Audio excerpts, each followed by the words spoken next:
新竹地区上届重要大众运输新竹客运，按算今年9月12日营运许可到期了后，就无要想要再经营。这个土地标34条路线，未来恐惊会受到影响，这民众需求也会来伤害。上课时间，学生排队等要坐公车，出行驶大新竹地区的新竹客运，传出9月12日营运许可到期了后。 无想要继续经营桃园、新竹县市甲苗栗其中的34条公车路线，大声冲击的恐惊就是地方大众运输服务。学生或者是有些老人家固定要去医疗诊所就医的，大概会比较不便。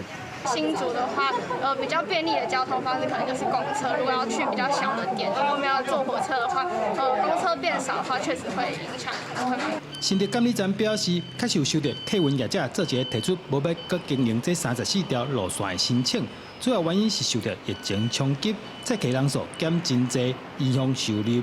已陆续依法拨补新竹客运相关路线亏损补贴款。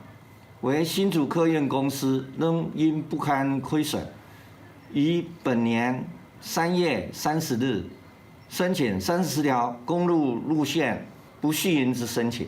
业者无要接受采访，监理站表示，目前搁继续参客运业者协商，5月底来暗算参县市政府做伙讨论。不过，依照公路法规定，34条路线袂使话停就停。